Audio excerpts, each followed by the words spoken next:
everybody.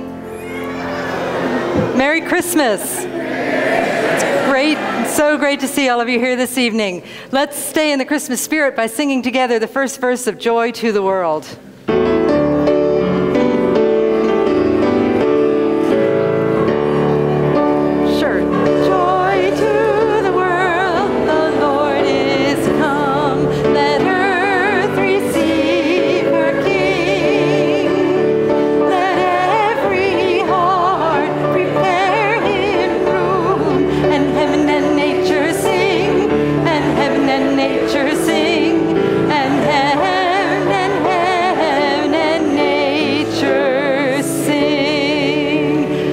Beautiful. Please be seated. Choir, remain standing. Thank you.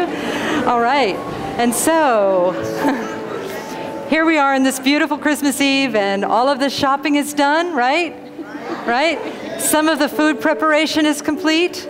Some, right? Okay. So this is just time to put all that behind us and just relax and just be present in this beautiful moment. You probably know that we have live animals in this event. And so we're going to, afterwards, after we've sung the final song, we're going to invite you, if you like, to come forward and meet and greet the animals. And we also ask you just to be conscious to approach the animals kindly and gently from the front versus from behind, okay? All right. And the only other rule I have for you is that tonight is all about joy, and it's all about having fun. We want you to have the best Christmas ever this year. We want you to have fun in this service. If you want to take pictures, take pictures. Just let your love show and just be so open to whatever happens. I know I am. And we'll just trust and know that this is a beautiful, beautiful event that warms our hearts and ripples out beyond the boundaries of this spiritual center to bless the world around us. And in the spirit of that blessing, let's have you remain seated this time, but we'll sing Joy to the World one more time.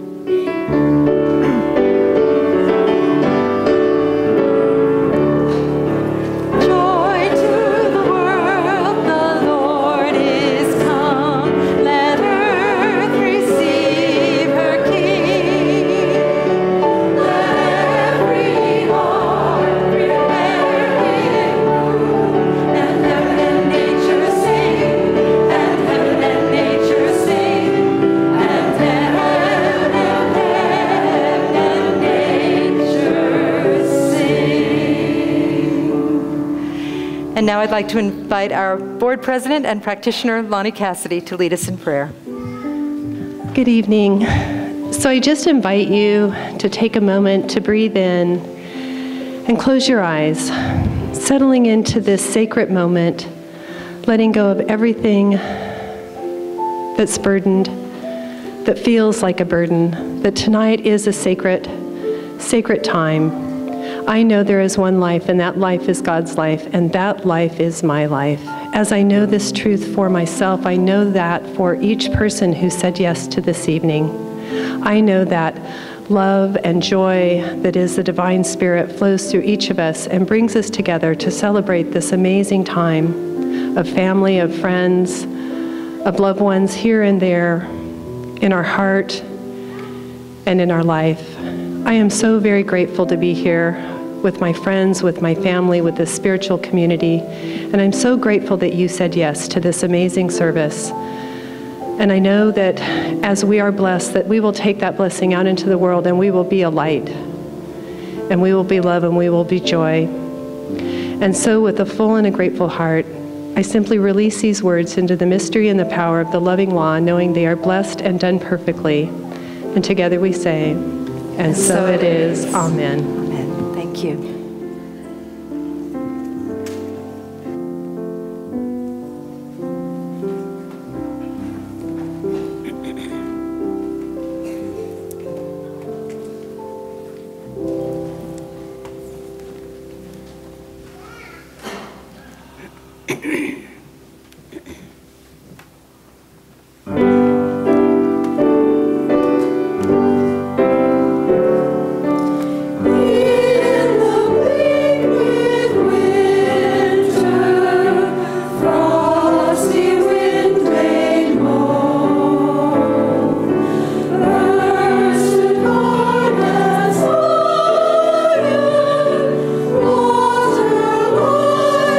Storm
was cold this year when my sister and I volunteered to staff the Salvation Army kettle in front of a local grocery store. But we kept warm by staying busy. Susan rang the bell while I passed out candy canes to all the children who went by. Everyone was so kind to us. The lady who worked at the deli counter that brought us hot chocolate. People smiled and wished us a Merry Christmas, whether they donated anything or not. And one man, when I thanked him for his donation, he said, "No, thank you. I gave a bit of money, but you are giving your time." Their kindness made the time fly, despite the cold. Just before our replacements were due to arrive, a woman and her little boy passed by. I smiled and offered them a candy cane. "Merry Christmas," I said. The woman looked at us. Her eyes were full of sadness and defeat. "I'm sorry," she said, "but I have nothing to give." Her words brought an instant lump to my throat, because just a few short years before, I too had said those words, and I know I had that same look in my eyes as I said them. It happened on Christmas in 2005, just 4 days before my husband had passed away. I tried desperately to maintain some kind of normalcy for my children's sake.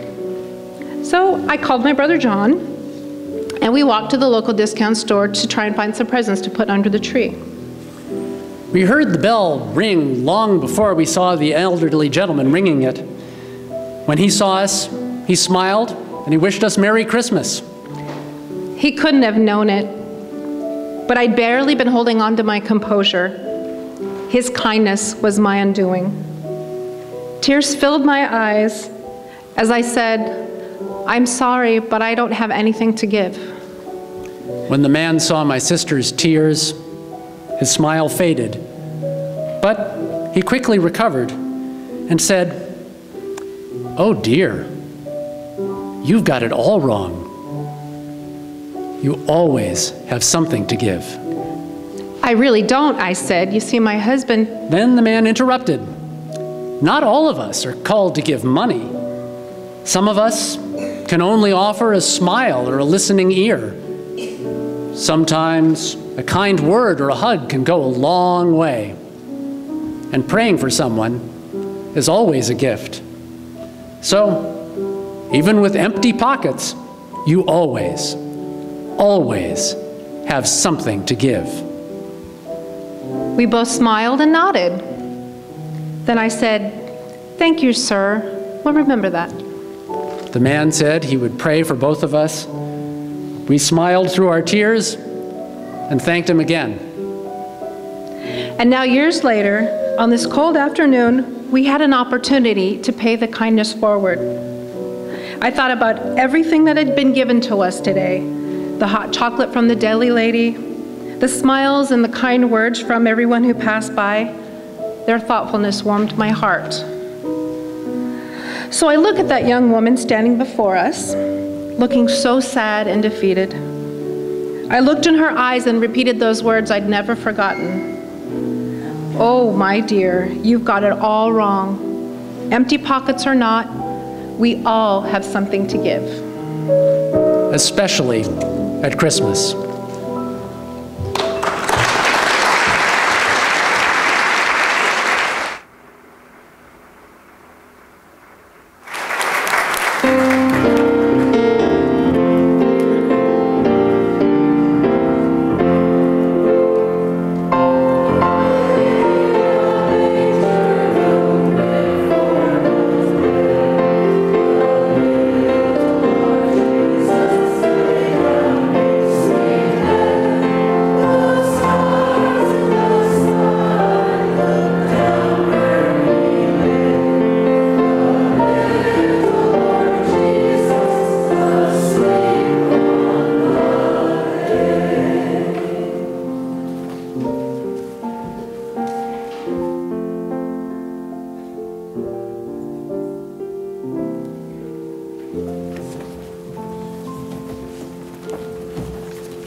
Christmas holiday was approaching, and I was working in my dental office. One day, a few of my coworkers and I were working on the teeth of 2 little girls. They were sisters. I asked my tiny patient, "Are you excited for Christmas to get here?" With my hands in her mouth, she nodded. Next, I asked, "What do you want for Christmas?" She pushed my hands out of her mouth. The little girl's response pulled at our hearts. "My dad had a talk with us," she said. "He told us that Santa won't be bringing presents this year because we don't have any money." Then she said, "My dad feels really bad. I went shopping with my aunt and got my mom and dad socks for Christmas." I could hear her older sister shushing us from the other room. The tears welled up in everyone's eyes. "I'm sure that it will be fun with your family," I said. Then the little girl said, "Grandma will cook food, but we don't have a Christmas tree."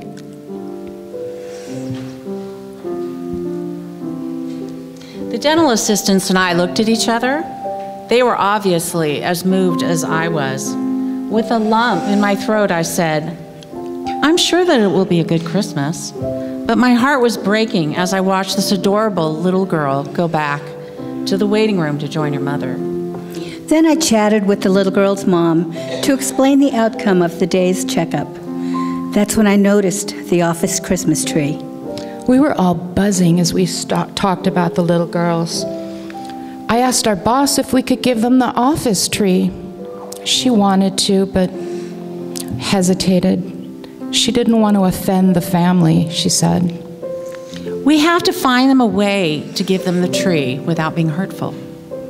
So I asked, what if we told them somehow they won it? This was getting exciting now. Everyone was chipping in, money, presents, and food. Another patient overheard us from the other room, and she asked if she could write a check for $100 so we could buy the girls and their parents presents and a Christmas tree. So, the next day I called the patients home. I told the mother that we drew the name of her daughter and that they won our office Christmas tree, decorations and all that is, if they didn't have one yet. The mother replied, "No, we don't have one yet." "Great," I almost shouted. "Can we deliver it tonight?" So we all loaded up the tree in my husband's truck and headed to, well, let's just say not the nicest part of town.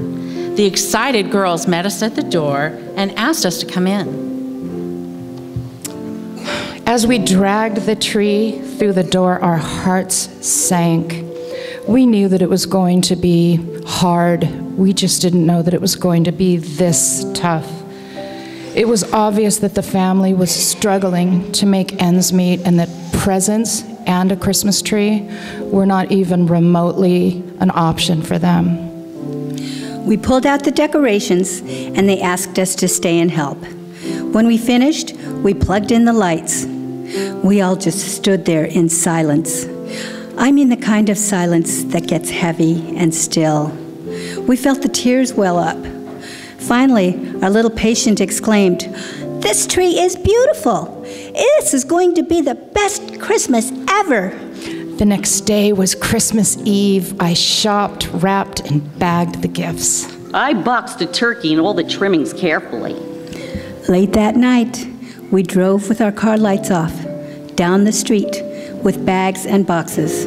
We carried our first load to the front of the yard. "The gate's locked," I whispered. "Then climb over the fence," I said. You don't climb over fences at midnight in this neighborhood unless you want to get shot. I'll bet Santa would, I laughed. We ended up tossing the bags over the fence and hurrying off to call the family and alert them that their yard was full of surprises. We all gathered around as the phone rang.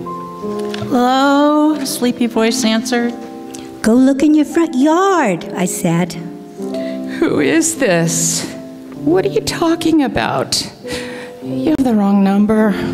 No, we have the right number. Go look in your front yard. There are bags of gifts for you and your family. Have a wonderful Christmas. Then we hung up. We wondered how the family felt about the gifts and enjoyed them the next day. I could almost hear my tiny patients shout, "I told you this would be the best Christmas ever." And so it was.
Girls, are you ready to sing a little Jingle Bells? Yes! Jingle bells, jingle all the way. Oh, what fun it is to ride in a one-horse open sleigh. Jingle bells, jingle all the way. Oh, what fun it is to ride in a one-horse open sleigh. Dashing through the snow in a one-horse open sleigh. O'er the fields we go, laughing all the way. Bells on bobtail ring, making spirits bright. What fun it is to ride and sing a sleighing song tonight. Jingle bells, jingle bells, jingle all the way. Oh, what fun it is to ride in a one-horse open sleigh. Jingle bells, jingle bells, jingle all the way. Oh, what a lot of fun to ride and sing in a one-horse open sleigh. Dashing through the snow, We are dashing in a one-horse open sleigh. one-horse sleigh. O'er the fields we go, Over the fields we go, laughing all the way. all the way. Bells on bobtail ring, making spirits bright. What fun it is to ride and sing a sleighing song tonight. Jingle bells, jingle all the way.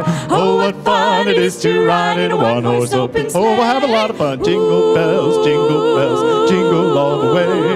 Oh, what fun it is to ride in a one-horse open sleigh. Ba ba ba ba da, ba ba ba da, ba ba ba da. Ooh, wa ba ba da da da da da da da da da da da. Hey! Jingle bells, jingle bells. Oh, what fun in a one-horse open sleigh. Jingle bells, jingle all the way. Oh, what fun it is to ride in a one-horse open sleigh. Jingle bells, jingle all the way.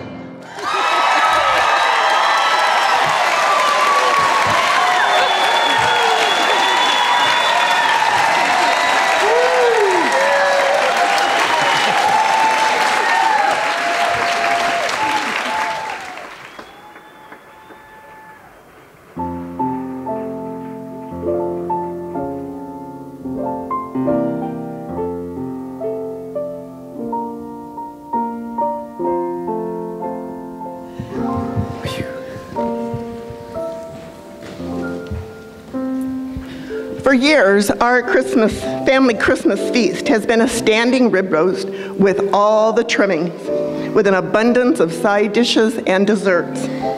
But it wasn't always this way. Before the Christmas of 1990, we always served a big roast turkey on both Thanksgiving and Christmas. Only the desserts changed, from pumpkin in November to mincemeat pie and Grandma's butter rum cake in December. The tradition changed that fateful Christmas in 1990 when the turkey was set out to brine. Grandma had always done this. Mom did this. That year, I was having my family over to my house for Christmas. My parents, my sisters, their husbands, and their kids. I decided to follow the family recipe and brine the turkey. I filled the sink with cold salted water and placed the turkey in it to soak. My goodness, the bird that Christmas was a beauty. Huge, almost 30 pounds. Our father had given it to the family as a gift. He paid a fortune at a local turkey farm to get the biggest, best bird ever. And it would be a feast for all. The cookies, pies, cakes, and puddings had all been made. The candied yams were ready for the oven, and the cranberry sauce was chilling in the fridge. All that was left was to brine the turkey for a few hours, then pat it dry and refrigerate it. Oh, and to make the stuffing to get ready for an early morning oven. Due to the size of the turkey, it needed to be rotated in the brine because it was just too large to soak the whole bird at one time. The brine only came halfway up the body of the turkey as it soaked in the sink. We were enjoying a Christmas movie when I offered to go in and turn the turkey in the brine. A scream from the kitchen changed my plans entirely. My daughter and her two cousins came running out of the kitchen, shrieking that the bird's ghost was in there and it was trying to get them. We all raced to the kitchen to see the dead bird, soaking in the sink, was hopping all over the place and splashing water everywhere. Since I'm the bravest sister, I decided to approach the bouncing bird and make a grab for it. But it slipped from my hands and bounced on the floor and did a strange kind of jig across the tile. And the girls kept screaming and our two border collies started barking. Everyone was upset at the jumping naked bird. Well, I managed to push the dogs and the kids out to the living room and I held them at the door. While I tried to continue to wrestle that big turkey into submission. Eventually, the haunted turkey hit a corner between the sink and the refrigerator, got wedged in and started bouncing up and down, breast side down, until finally something started to poke out from its back. A spot of black appeared near a small hole near the spine of the turkey. And then, whiskers. And a paw. My sister's cat, Johnny, had climbed into the open cavity of the bird and was happily chewing his way out. His little black and white head popped through the hole in the back of the turkey, and he looked straight at us as he continued to gnaw another hunk of raw turkey. Of course, we could have removed the cat, washed out the bird, which was filled with cat hair, and salvaged the dinner with none of the guests the wiser. But none of us really wanted to eat turkey after that. No. We called our dad and told him what had happened. He made an emergency run to the local butcher and came over with 2 large standing rib roasts, enough to feed the crowd. And so a new family tradition was born. Johnny, the turkey-loving cat, is long gone, but to this day, we remember the time the haunted turkey jumped out of the sink. And while we still have turkey on Thanksgiving, we always have roast beef on Christmas.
How are we doing so far? Is it okay?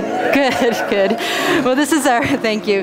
This is our opportunity to express some of the joy that we feel at this season by giving and providing our offering. And I wanted to let you know that some of the proceeds from tonight will go to benefit Performances to Grow On in Ojai and also the Ojai Storytelling Festival, so that we can continue to bring love and joy and live performances to children and adults of all ages.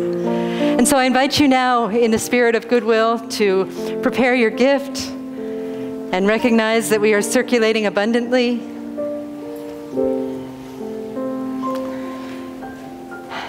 And become engaged in the process of conscious circulation, conscious giving. And ponder within what quality of spirit you would like to circulate in this moment. Will it be joy? Will I give with a spirit of peace? Will I give with a spirit of abundance or love?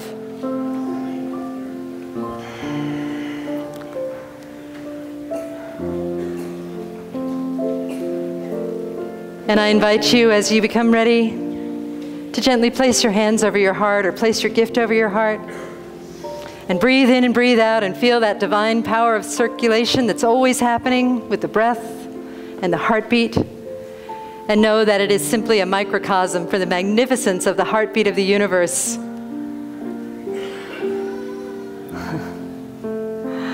And in the spirit of this magnificence, I invite you to please repeat after me. I trust in spirit. God is the giver and receiver of all that I am. I offer my gift. It is an outward expression of inner abundance. My gift blesses many and returns to me multiplied in miraculous ways. And so it is. And let's sing some more carols.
for Mary and Joseph. One for little baby born, born in Bethlehem. Shepherd, go where I send thee. How shall I send thee? I'm gonna send me 3 by 3. 3 for the Magi from the east. 2 for Mary and Joseph. 1 for the little baby born. He is born in Bethlehem. Follow, follow, rise up, shepherd, and follow, follow the star to the tiny baby, born in Bethlehem. Shepherd, go where I send thee. How shall I send thee? I'm gonna send you 4 by 4. 4 for the angels and so much more. I'm gonna send me 3 by 3. 3 for the Magi from the east. 2 for Mary and Joseph. 1 for the little baby born in Bethlehem. He was born in Bethlehem. He was born in Bethlehem.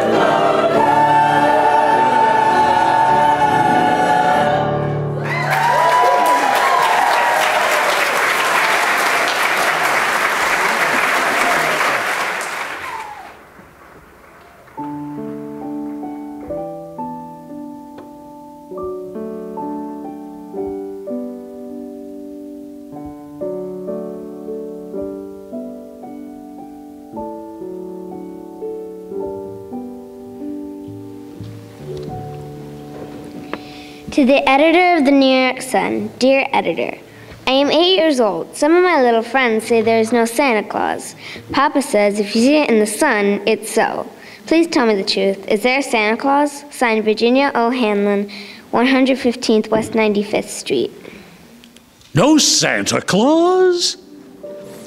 Virginia, your little friends are wrong. They have been affected by the skepticism of a skeptical age. They think that nothing can be which is not comprehensible by their little minds. All minds, Virginia, whether they be men's or children's, are little. In this great universe of ours, man is a mere insect in his intellect, as compared with the intelligence capable of grasping the whole of truth and knowledge. Yes, Virginia, there is a Santa Claus. He exists as certainly as love and generosity and devotion exist. And you know that they abound and give to your life its highest beauty and joy. Alas, how dreary would be the world if there were no Santa Claus. It would be as dreary as if there were no Virginias. We should have no enjoyment. The external light with which childhood fills the world would be extinguished. Not believe in Santa Claus? You might get your papa to hire men to watch all the chimneys on Christmas Eve to catch Santa Claus. But even if you did not see him come down, what would that prove? Nobody sees Santa Claus. But that's no sign that there is no Santa Claus. Did you ever see fairies dancing on the lawn? Of course not. But that's no proof that they're not there. Nobody can conceive or imagine all the wonders there are, unseen and unseeable in this world. There is a veil covering the unseen world which not the strongest man that ever lived could tear apart. Only faith, poetry, and love can push aside that curtain and view the beauty and glory beyond. Is it all real? Ah, Virginia, in all this world there is nothing else more real and abiding. No Santa Claus, thank God he lives and lives forever.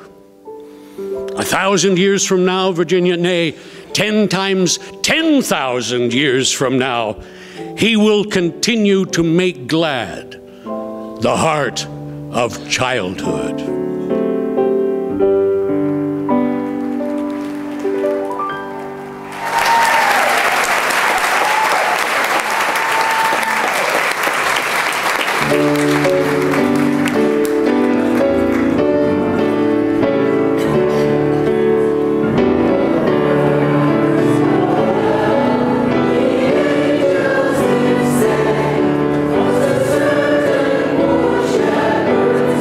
Fields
Hi, everybody. You were a little more rowdy this year. Oh.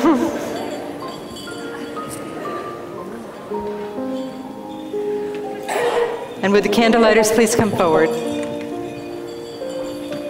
Oh, oh.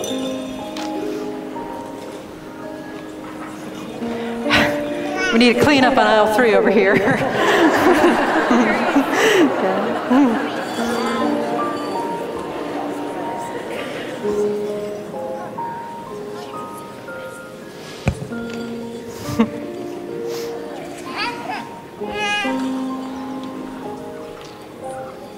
Block anybody.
invite you to hold your candles up.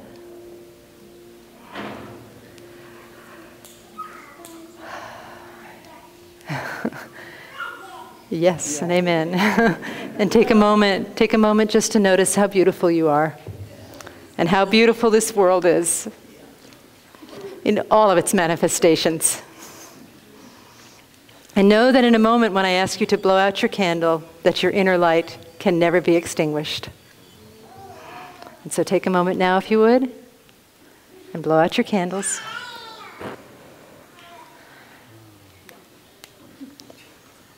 And let us pray. When the song of the angel is stilled, when the star in the sky is gone, when the kings and princes are home, when the shepherds are back with their flock, the work of Christmas begins. To find the lost, to heal the broken, to feed the hungry, to release the prisoner, to rebuild the nations, to bring peace among brothers and sisters, to make music in the heart, to believe. And now please repeat after me. Merry Christmas. Merry Christmas. Namaste. Namaste. And so it is. And so it is.